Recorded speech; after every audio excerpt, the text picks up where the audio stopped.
Hello, thank you for joining us for a Leapfrog sponsored webinar, Strategies to Hold the Line on the cyber insurance front. We are coming to you on YouTube. Welcome if you're live. If you are live, please feel free to log in, like, subscribe, and if you have a question, please enter it in on the chat, and we will get to those at the end of our panel. I may also weave some in. But we plan to talk for about 45 minutes with our panel today. And our topic is going to be pretty timely, I think. Threat actors are posing a threat to business continuity, liability, reputation. And one of the ways we deal with this threat is by buying insurance to help cover what these threat actors can do.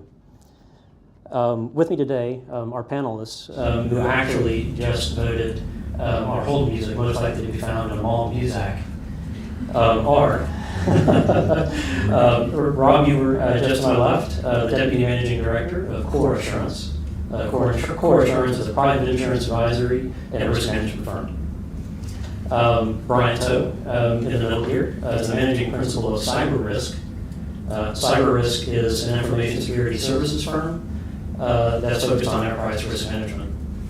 And then on the end, we have Emmett, Trey Hawkins. You've heard me call him both things probably throughout the course of this. He is the Chief Technology Officer for Leapfrog, who is an IT managed services firm.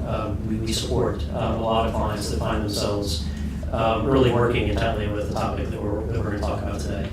And of course, my name is Michael.burnette. I'm the Chief Services Officer for Leapfrog, and I'll be your moderator. So with that, again, we're going to try to keep this in the world of webinars brief, 45 minutes. But we're going to kick this off with a question to Rob, which is, put very simply, we're here because cyber insurance premiums are up, coverage may be down. We mentioned this line as a front.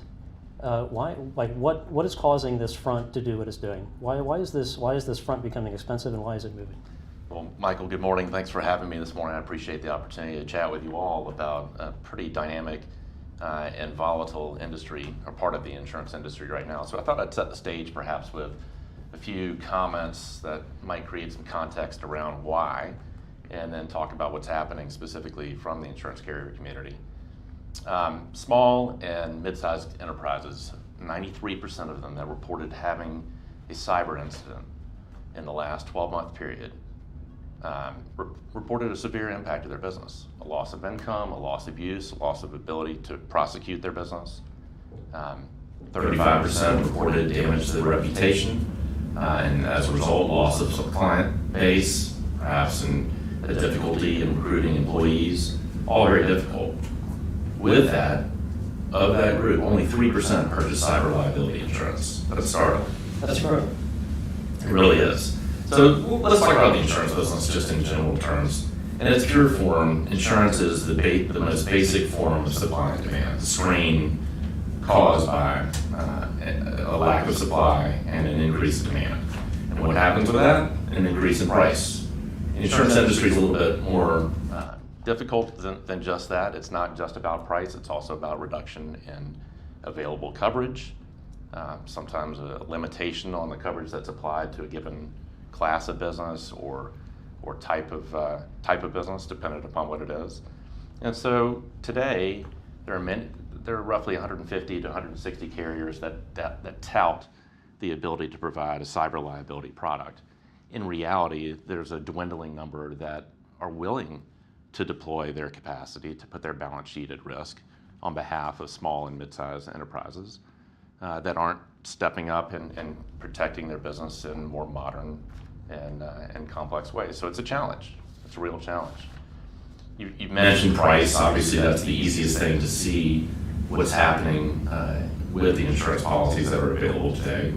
Many companies that are renewing their policies are seeing a multiple increase as opposed to a percentage increase. And so to go from price X to 2X, 3X, 4X is real today and startling.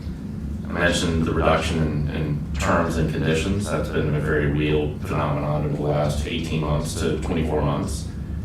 Some carriers are reducing their available limit by as much as half. And with that, they're also increasing the deductible or the buyer's responsibility vis-a-vis the insurance policy itself from a norm of $10,000 to $25,000 to as high as $250,000 deductible applied to that policy. So it's a pretty dramatic change and a lot to stomach for many. But at the same time, it's an opportunity to think about what can I do to improve the risk profile that I represent as a buyer of insurance. What are the things that I need to do, which obviously these two represent expertise in that, not just the implementation of new tools and abilities, but also what's the impact in the event that I do have a claim. Okay, so if I come to you and I'm looking for some cyber insurance, and let's say that it's my first time, I might be thinking about this like automobile insurance, where if I'm a safe driver, I can get a discount. Does it work like that? Well, I'd say in its simplest form, Michael, your premise is right, but the reality of how you have to present that, you have to tell your story. What is it that makes me a better risk or makes me an acceptable risk is a very different thing today than it was as recently as 12 months ago. So a couple of examples. Let's go back in time, 24 months, maybe 36 months. For a company to have multi-factor authentication as a standard, it was kind of a nice to have at that point in time. It wasn't something that you knew that it was going to be a part of your infrastructure and how you operated your business from a systems perspective. Today, it's a must-have. An absolute table stakes to get in the game of buying insurance. You have to have multi-factor authentication as a standard, and there are others that are coming. I would say in the next year, endpoint detection and resolution systems or approaches will be required as opposed to a nice to have at this point in time. So those are just two big examples that stand out today. Okay, so it sounds like the process of maybe shopping for this insurance is probably more like putting a profile up on a dating site. And perhaps you're going to help me understand that if I want to get matched up correctly, I'm going to need to have something that says that I utilize MFA. It still doesn't sound like necessarily that's going to make it cheaper for me in a way that I can measure, but it may mean that I can be insured as opposed to not. All right, so I'll bite on your analogy of the dating site. I hadn't prepped myself for that one.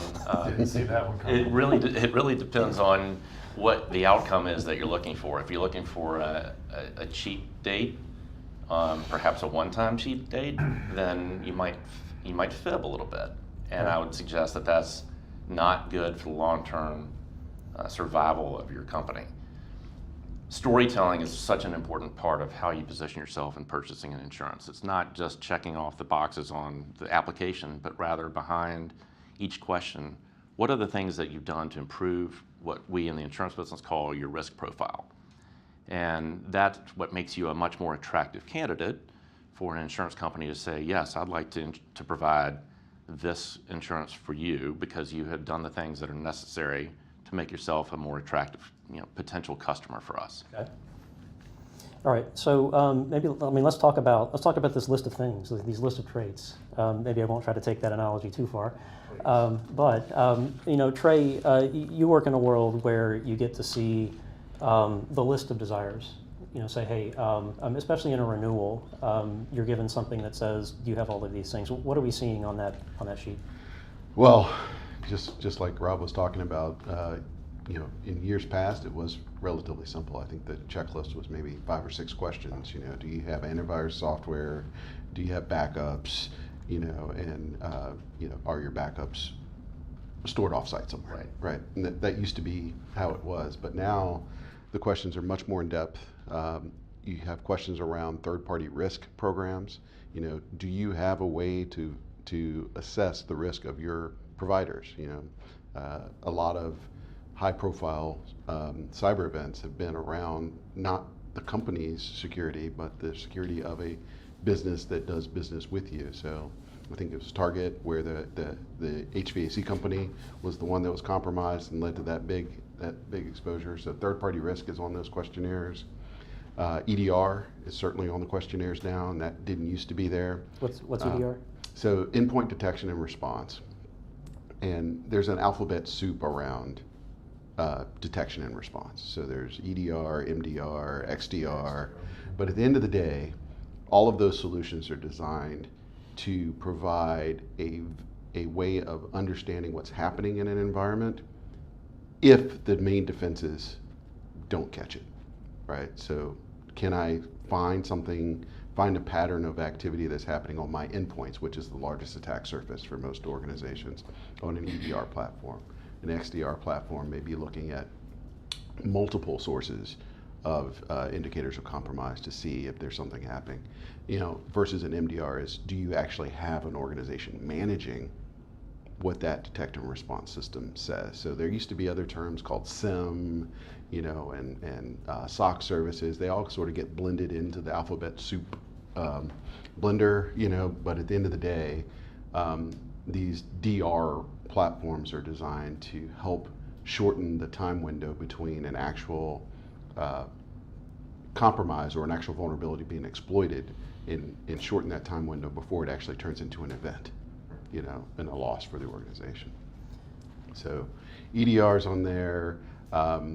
The other things that I see are now around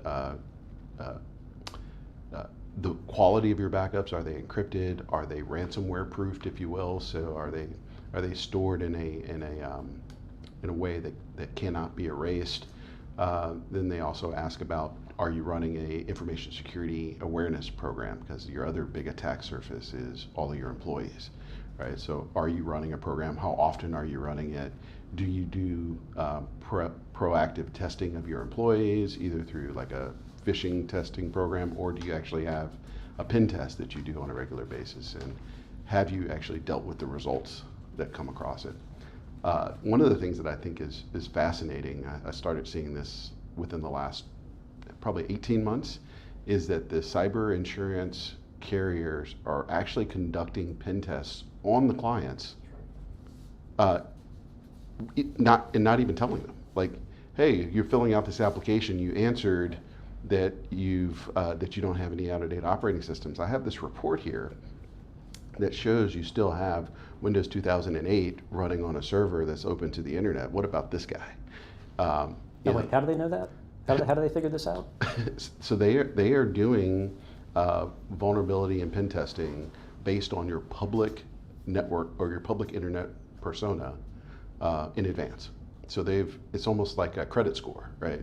So they've already looked at you and determined whether or not you have a risk profile, regardless of what you decide to answer on your checklist. And so I found that fascinating, and that's not something that was happening 2-3 years ago. So I'd like to add to that a little bit. That is a relatively new development in the insurance carrier space. I'd say over the last 18 months, that's a good time frame. And really those carriers that are embracing AI and doing pen tests and other more modern and sophisticated approaches to understanding the clients that they do write or that they intend to write are the ones that are advancing, and frankly, they're also the ones leading the charge on securing more rate, reducing terms and conditions, but they're performing better from a profitability standpoint. And that's a good thing for the industry, for the insurance industry, and for the viability of coverage available to a buyer in the long term, because those carriers that are fundamentally underwriting at a point in time once a year based upon balance sheet information, cash flow information, as opposed to the true protections of a company and what they're doing on a routine basis to upgrade that, those carriers are going to fail, reducing further the number of available coverage or carriers that provide coverage in this space. And so that simply drives up costs. So we need the industry to improve what the offering is, the methods of underwriting, and the continuity of that process along the way. So it certainly sounds as if once insurance is purchased, both the carrier and the business are aligned. At that point, nobody wants an event. And so if I use the analogy, if I were to purchase automobile insurance, I'm still going to wear my seatbelt. That these are different types of risks that we're working with at that point. I'm still going to do everything I can to make sure that I don't get myself into a situation where I need the insurance. So I do have a question there, though. There's certainly an air of due diligence to the list of things, and it's a long list that Trey just described. That can be viewed as due diligence, but I'm assuming there's something to that list that relates to how the threats are actually changing. So if we think back, this may be a question for you, Bryant, but if we think back 5 years, if Rob mentioned that 5 years ago, cyber insurance was perhaps a very different thing at a very different cost. What's really happening out there, in terms of the threats that you think are relating to the need to have insurance, the reason the insurance is going so high? Can you provide us some color on that? Yeah, well, from a threat actor perspective, I mean, 5 years ago, we didn't have nearly the organized crime, nation-state actors that we have today. With the war in Ukraine and everything, we were expecting this complete hybrid war and all this kind of thing, and to this date, there's no above radar actual nation-state actors being involved in cyber. It's all activist group. There's a lot of activity, more than I think they even anticipated, but it's all activist groups. Not the nation-states aren't actually getting involved. But what they're doing, I mean, they're figuring out these techniques, like to what Trey was saying on those endpoints, is they're attacking endpoints, exposing vulnerabilities on the endpoints, and then fixing it. So they have command and control established on the endpoint, but your scanner doesn't see the vulnerability because they fixed it. They already have their command and control. And so where does that show up on your indicators of compromise, right? So we talk about these low and slow, or APTs, advanced persistent threats, or whatever the cliche acronym of the day is as it begins to evolve, right? I mean, that's been going on for a number of years. Right. So there's just, I mean, we can go through any number of lists, but more traditional, like we all know, every webinar you've ever seen, the ransomware is up 300%, 400%, 500% because it works. People are paying, right? So systems are being left vulnerable, but ransomware, originally coming back to your 5-year comment, right? So you go in and somebody clicks on something on that machine and they dox you or whatever, or take your pictures. But now the more traditional hacks, right? Things that have been left open, compromising servers, getting things that way, with a more traditional type of penetration, and then understanding the profile of the victim, what their revenues are. I mean, there's a reason why the Colonial Pipeline ransom revenue ask was $4 million. They knew exactly what their on-hand cash was, right? So they know those things. So just the amount of time that they spend in their targeting, the sophistication of the targeting has gotten much more, and it's only going to get markedly worse. So I've read something about, you mentioned the Colonial Pipeline. That seems to be sort of a major milestone in both information security and insurance, and that is, at that very point is when we started talking about paying the ransom. Prior to that, it seemed like it was not something anybody mentioned, and so I thought you might comment on that as a like how does now, speaking openly about this idea that the people who don't pay ransom all the time, how does that affect the market and what the insurance costs? Well, the FBI has been, then they still hold the line that never pay the ransom. Well, that's cute until the gun's pointed at your kid's head. You know what I mean? So. Yeah, I mean, they don't want you to pay the ransom because it emboldens the enemy and all that kind of, fidelity, bravery, and integrity kind of thing that the FBI does. I totally get that and respect it. But the practicality of it is when you've got data, and we've had incident response clients literally about from 4 miles that way that had all of their patient records, all of their payroll, everything was all ransomed. And the CEO comes off with, we're not paying the ransom. Cool.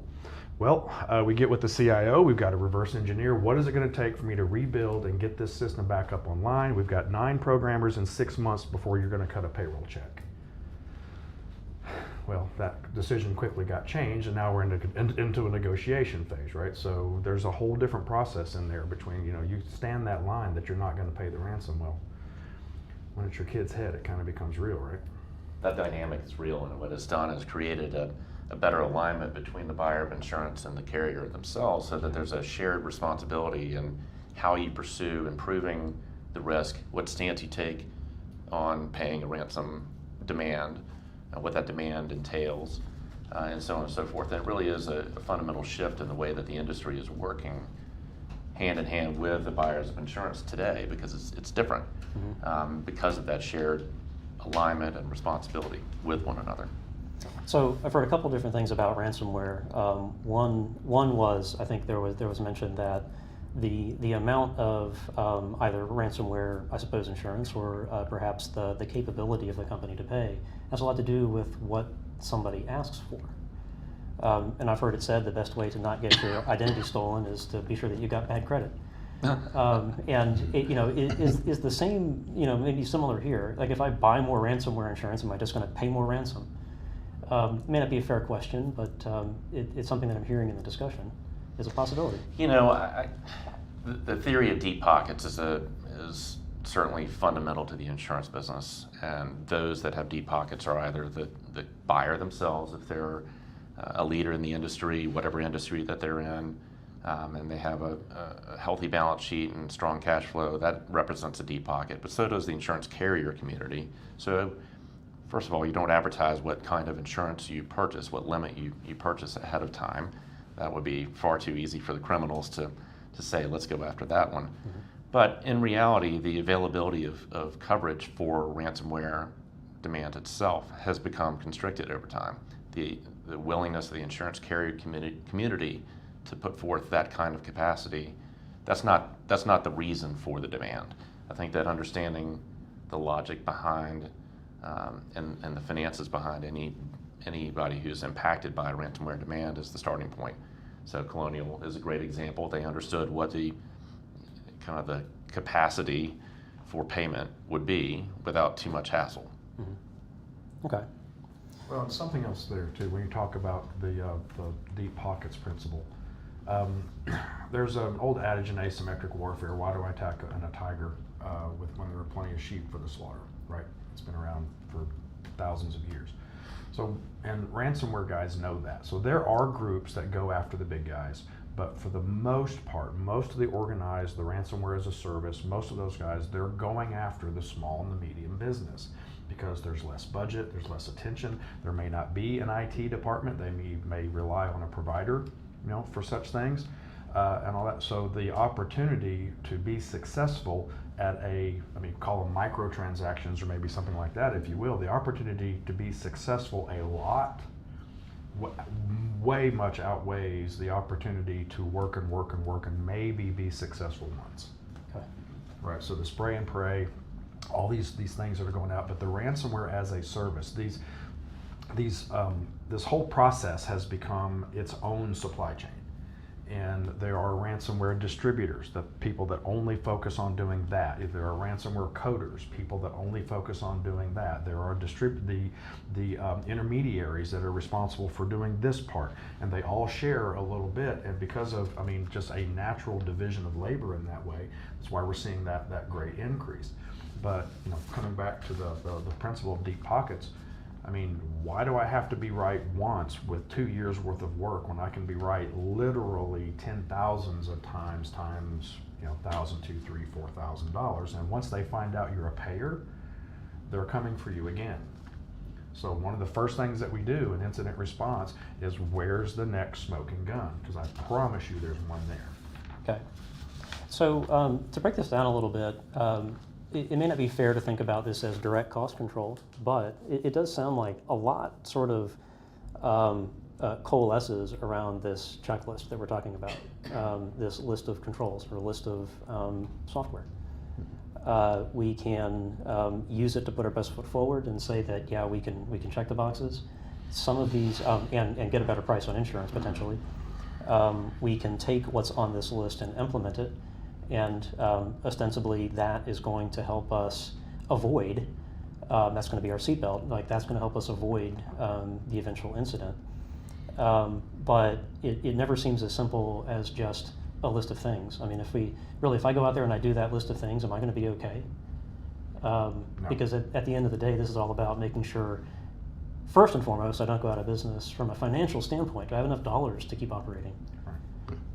Well, we call them ELEs, right? Extinction level events, and we see them happen quite a bit in healthcare, more than any other vertical. But the answer to the question of the checklist, and I was kind of squirming a little bit when you were talking about that, and he says, MDR, right? Or what was your EDR? Yeah, EDR, or that two-factor authentication.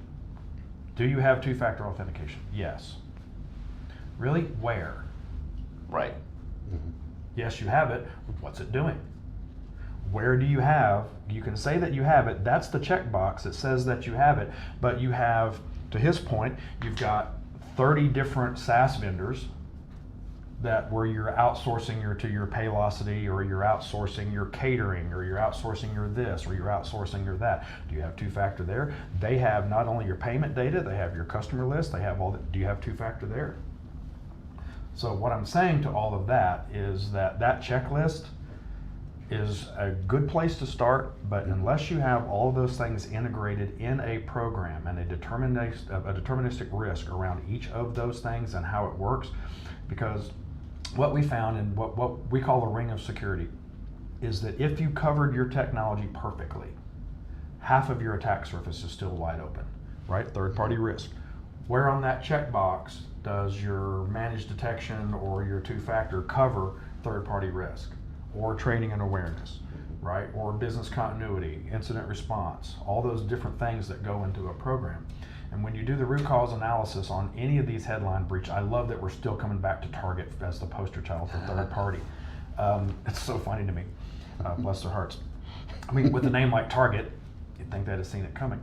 But the point is, with all these things in place, I mean, we are literally leaving so we have our little picket fence around the front of the house, the entire back is wide open. So you can check all those boxes, maybe that covers most of your technology, but without a program, how do you know how well you've checked the boxes? That's a really great point, because the evolution that is continuing on the insurance side, there's just as much, if not faster, evolution on the threat actor side in terms of how they pursue penetration into any given opportunity. Right. Okay. And being able to adjust and amend and continually do that from a protection standpoint, from an insurance coverage standpoint, and the execution of your business.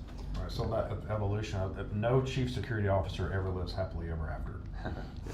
There's Okay. no such thing, because there is no end to the story, right? Okay, so you're saying the how you do it is as important as the what. And if I go back to the seatbelt analogy, if I put my seatbelt on and then take the upper portion of it and put it behind me because it's more comfortable, there really isn't anybody to point that out to me. I mean, there are police who are looking out for this kind of thing. But who's looking out for me if I'm the person that answered that checklist as best that I could and as legitimately as I could? Who has my back to help me understand that I'm doing it correctly? Well, I think that's the challenge, right? So there's an evolution as you think about it, right? There's the people that aren't dealing with security at all, right, at the very bottom, that are just hoping that nothing happens to them. There are people who are approaching security from a checklist perspective, right? I was told that I had to do these things on the checklist, so I'm doing them. It's almost like your 5-year-old. They did the things that you told them to do because you told them to do them. They have no idea why they're supposed to be doing them. And then there's people that get into operating security as a best practice, right? So they will do what is commonly considered best practice. Not that it's tuned towards their business or it covers all of their risk, but they're just trying to do the best they can with what the rest of their peers are doing. Yeah, with no budget. Yeah, and then you actually get to a level where you actually have programmatic security. Where the program is designed around the risk of your business and is looking at all of those other things. And where I see this coming into play right now is around the RFP process, the actual commercial engagement process between businesses. And that is moving the needle just as much as the checklist from the cyber insurance carriers, because you want to do business with another company. That company says, I'm only going to do business with people who also look at security in a programmatic way like I do. Right. Tell me about your program. Like, don't tell me that you've got, backups offsite. Don't tell me that you've got EDR. Those things are great, but tell me about, tell me that you actually have a program, that you've had it verified by independent third party, that you're routinely doing things on a testing basis that puts you in a more secure position, and that's the only way I'm going to do business with you. Or I'm going to require you to have a really, really large cyber insurance policy that not only covers you, but it covers me in case you lead to my compromise. Right. And I found that is becoming more and more common as a motivator of businesses doing something around security is sales is coming in and saying, I can't win that next big contract until we get our cybersecurity house in order. I've got to be able to answer those questions. So underlying that or underpinning that is the notion that the risk-reward balance in operating a business has really changed and morphed over the last couple of years, and that the risk is much, much higher, and the desire to pursue that reward against the backdrop of that risk is diminishing. And so to offset that through the use of insurance as one vehicle, the use of is not the right description, but the implementation of and constant improvement of the security profile and awareness of the firm at large helps to reduce the risk component so that there's more willingness to pursue the reward component. Okay, so this checklist, this list of things that are going to be on my dating profile, this is a story we're telling. This is not risk management. Correct. Right? Okay, so I think that's sort of a big aha to say that in the how, so in what you're talking about, in terms of proactively managing and having a program, in that how is how you do the risk management and how you get a return on investment that isn't related to how much the insurance company pays out.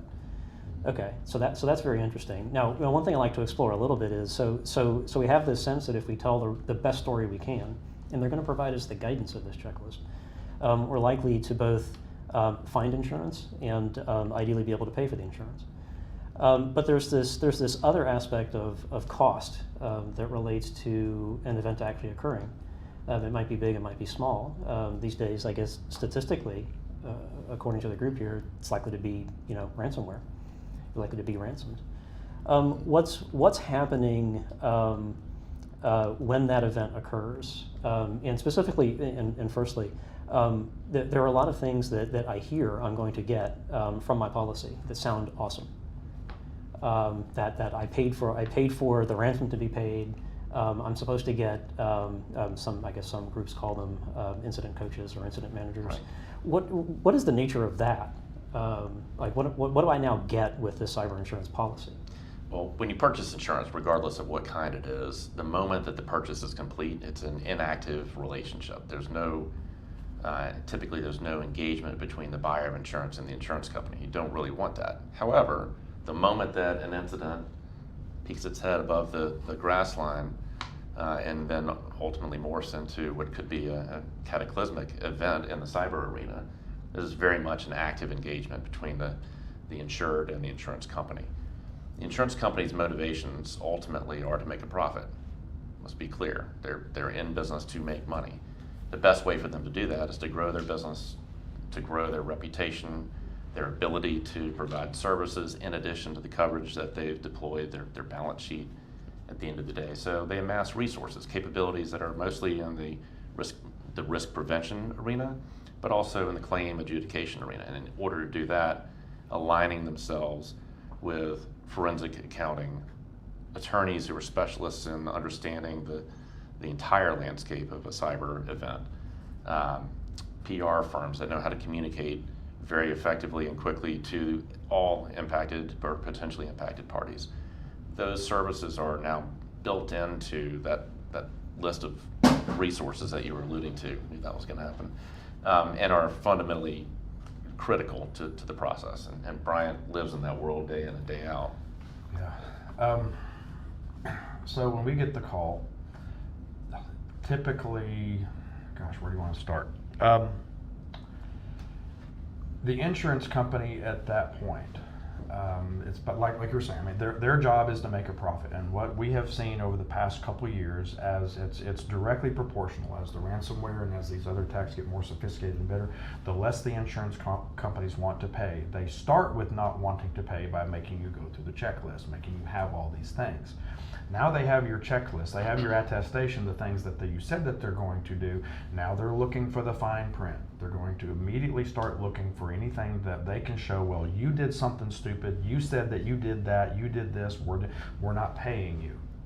So while love you mean it, from my perspective, it becomes an adversarial relationship. My job is to keep my client as quiet as possible. We will handle that part of it. And when okay, so coming back 3 conversations before, the most important thing about all of this is to have that incident response plan in place that has all those components that you were talking about, right? First of all, what is an incident? How do we define it? Is it a level 0? Is it a level 3? Who needs to get involved, right? All those kind of things. So we have that plan in place so we know what to do. So when something happens, it's an eye roll, not a run down the street with your hair on fire type of event. Okay, so now we're in the middle of having our hair on fire. So the first thing that I'm looking to do is find out who counsel is, either internal or external, because my incident response contract is going to be written to counsel because I want all of this information privileged.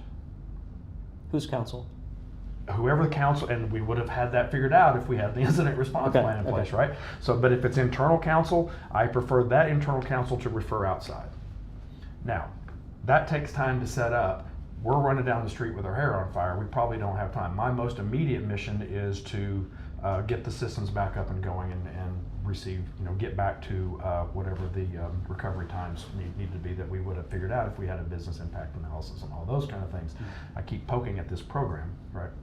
Anyway, so then one of the things I want to say about that is a lot of incident response firms, they're looking for the smoking gun. And I will tell you this, you will spend hours, days, weeks looking for the smoking gun, and none of that ever has anything to do with making the cash register ring. Right? If we got orders to get out, we got sales to move, we got product lines to get back online, we've got all these kind of things. Let's work on that first. While parallel work stream, we're going to be doing this forensic stuff because we do want to figure it out. The likelihood of a prosecution, that's a whole different webinar. But our mission in being CSOs and all those kind of things and working on incident response programs and all that is to get things back up and going. A lot of times a smoking gun isn't that. Let's get things going. First thing is looking for the other smoking gun, because there's going to be one. If they're in there, they're probably in there in multiple streams, right? Because they're coming back. Okay, all right, so I heard a couple of things there. One goes all the way back to Rob, what you had said, which is the insurance company doesn't care that I'm wearing my seatbelt until I have an event, right? Until I get in a wreck.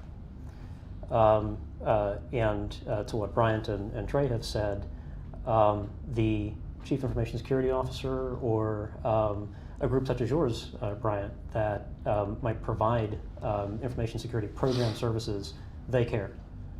So they care a lot. Right, so they care a lot. And I think it's actually very interesting that I think most people listening would probably have assumed that your services would be contracted directly to them. It's like, well, of course, you're on my side, and you're running my program. But you already answered the question as to why, which is everything that you see, everything that you find needs to be held in confidence, and the legal mechanism by which to do that. Right.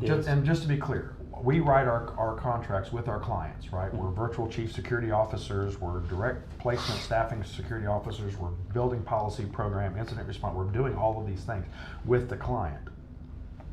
When an incident comes up and there's possibly illegal, I'm going to do a separate outside from that contract. I'm going to do a separate contract with counsel for this particular project. So I mean, there's a bit of a difference there, and that would have been determined as part of our incident response plan prior. Okay. As to who that would be, what we do, and a lot of times I even have the contracts in place already with a very small retainer just for legal stuff, right? Right. So I have an event, and you also made another point, which is don't let that event be the first time you thought about who to call next. Right. It happens all the time. Do I need to call the police? Do I need to call the FBI? The only number I know is 911. Yeah. And it's usually the wrong place to go. So knowing what to do, I think is certainly important. But it sounds like if there are services being spun up when there's an event that the insurance company is providing, it seems like it'd be pretty enticing to use them. So if this incident manager is telling me what to do next, it sounds like you're saying I might need to be careful about how intently I listen or whether or not I do it. Well, the challenge is that you have all these people at the table, right? You have the victim.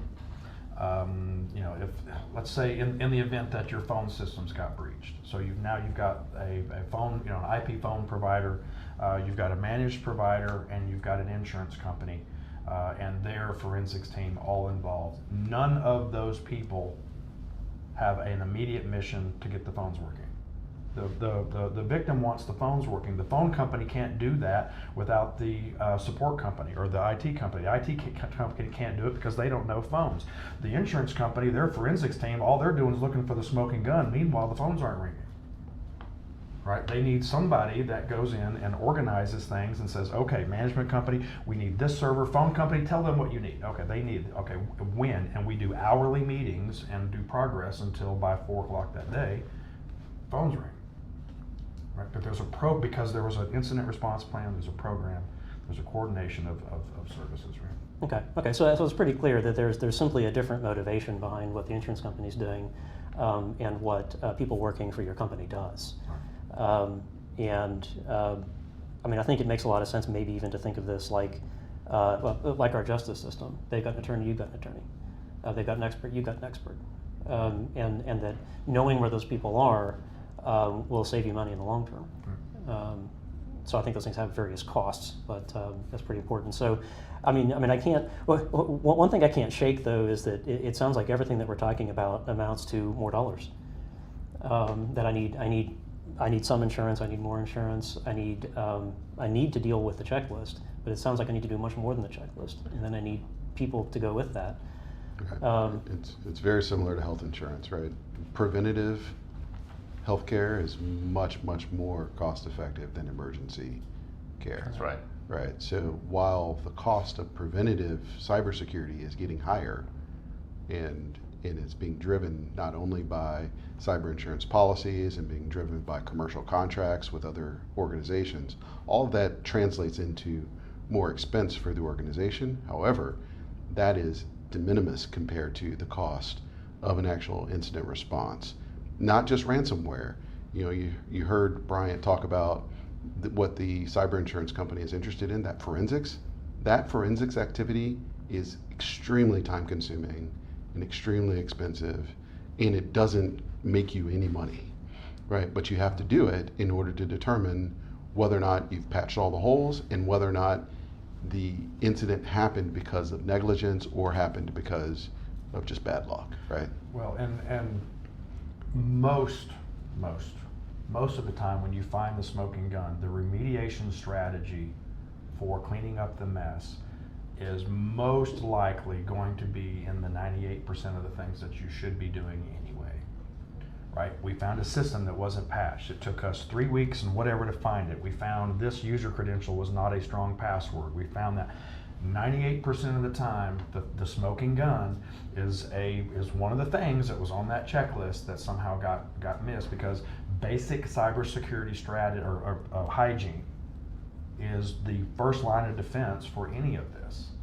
right? So my point is to exactly what you were saying is the cost and expense of getting to that smoking gun.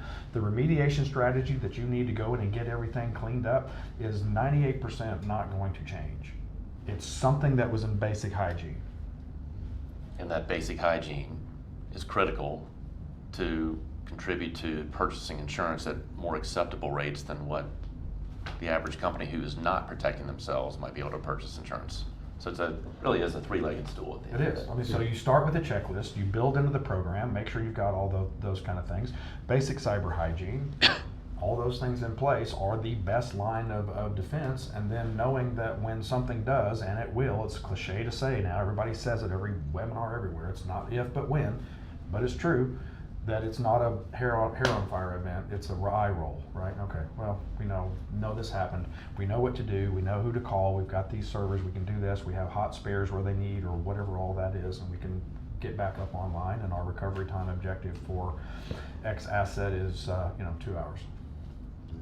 Okay, so there's a lot there, and I mean, this might be an obvious response to that, but I mean, it sounds like anybody that's really looking to holistically do the right thing with respect to how much money they spend on this and how much time and effort they spend on this is really they need the counsel of the three of you.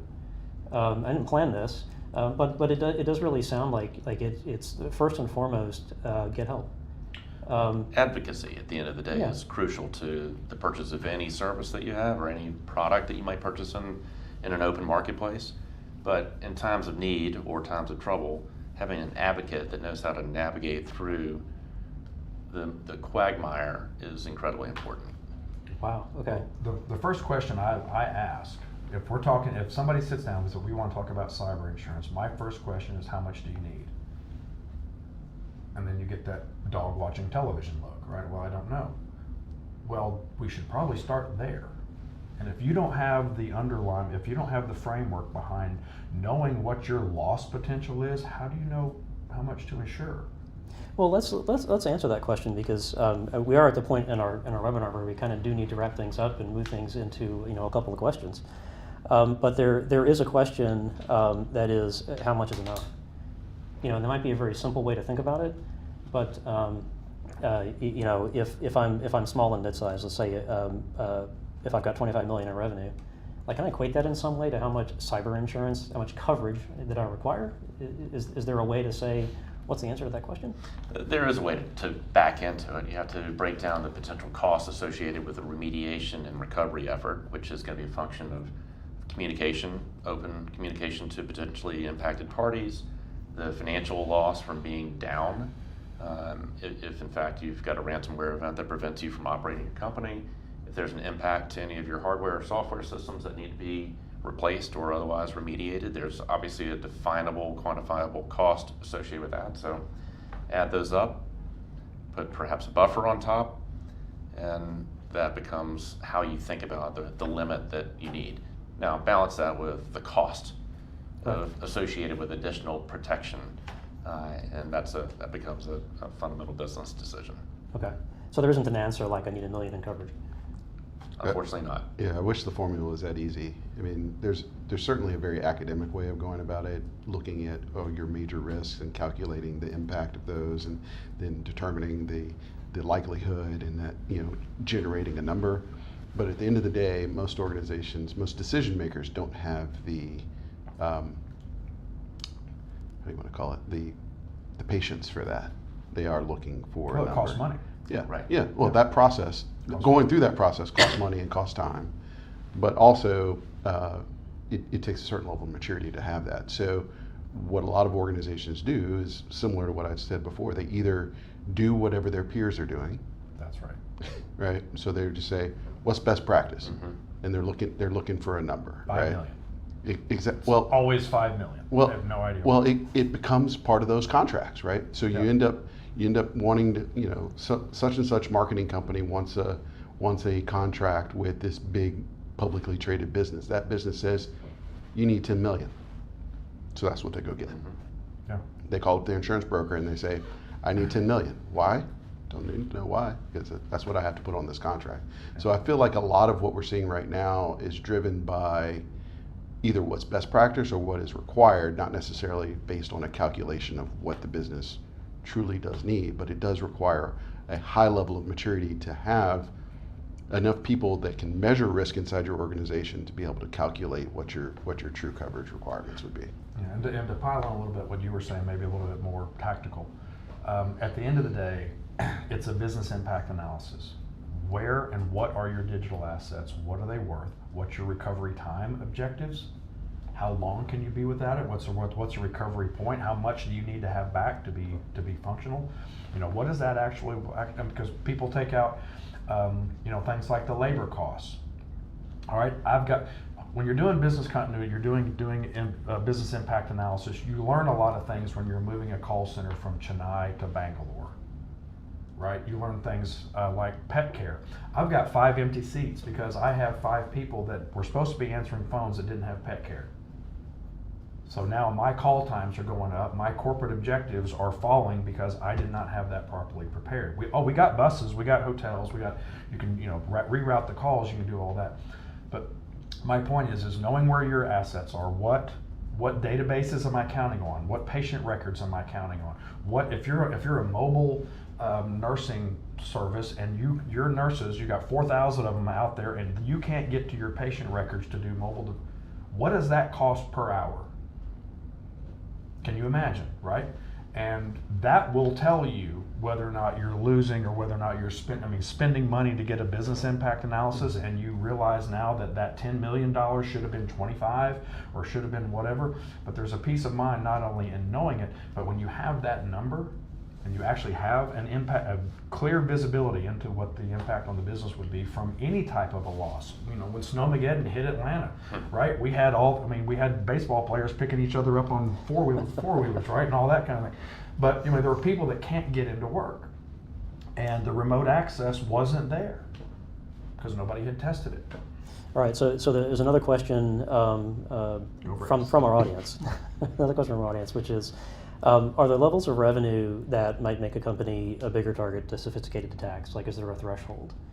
And I think that may relate in some ways to something we hear all the time, which is, I'm unlikely to be, a target based on X, Y, or Z. So in this case, revenue. What do we think about that? That's one of my big stumps I jump on. You go Yeah. first. So my commentary would be that all companies represent an exposure or a potential target for a bad actor. So if I'm a bad actor, where am I going to apply my time? Those that are more susceptible to being easy to penetrate, and those that have some relative scale to them, so that it's attractive for me to go pursue a $50,000 ransomware or a $500,000 ransomware. So there really is no threshold from a revenue standpoint, but I would say the sweet spot for the bad actors has been companies north of $20 million in revenue, because there's some heft to that. Okay. Yeah. Well, we get all the time that, I don't have anything that anybody would want. Okay, well, are you connected to the internet at all? Yes, we have this and this. Okay. You have bandwidth, you have processing power, and you have storage. Even if you don't have a digital asset that anybody cares about, you still have those three things. Those are the tools of the cyber criminal. So now, getting into a different side of insurance, now you're on the liability side because you were the proxy point for that attack that hit one of the tigers. Now we've got a liability issue because you didn't do the things that you needed to do. Maybe you don't have a digital asset, you don't have the secret for Coke on your server over here, right? But you have bandwidth, you have processing power, and you have storage. And if those things are left open, now you have enabled a cyber actor to use you as a proxy to go after the guys that they really want to go after. Okay. All right, I think we have one more question that we can get, and it's actually kind of interesting. I think it's for you, Rob. Is there a threshold of coverage that is going to make an insurance company more hesitant to quote? I want to make sure I understand the question. Threshold of coverage, is that in terms of the limit that the insurance carrier is willing to provide? I believe that's the question. Then I would say absolutely. Most insurance companies today would limit their exposure to somewhere in the $5 to $10 million space. There are some carriers that are providing true capacity on very large Fortune 500 size companies that buy a $200 million cyber tower that are putting 25 million or perhaps even more up. That doesn't happen today any longer, but as recently as last year, yes, there could have been carriers willing to put that up.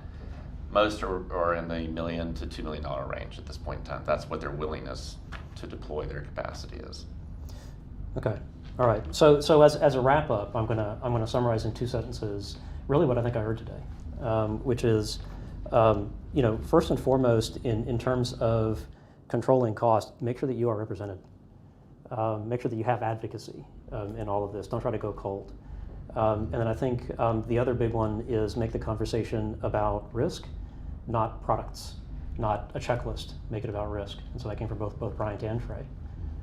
So I think that while that might not be at the top of the webinar when I said, hey, is there a safe driver discount I can get? Might not be quite that, but it sounds like it can be pretty impactful to your overall cost, whether you have an event or not. I couldn't agree more. The dynamic around cybersecurity and cyber exposure for any company today is certainly a dynamic one and a volatile one. So being able to partner up with the right kind of advocates across the spectrum of capabilities is really important. All right. Well, I would very much like to thank our 3 panelists today. They are open and available for contact. We're going to put their contact information in the information section on the YouTube video. Please feel free to reach out to any of them for any follow-up questions, or if you're not live and you would like to ask a question, they have all 3 volunteered to be a resource for you, to help be an advocate. I'd also like to thank Liger Partners. We're broadcasting from their studio in Dunwoody, Georgia. And I'd like to thank all of our audience, whether live or if you're watching this before bed. So thank you very much. Thank you. Have a great day. Thanks. Thanks, guys.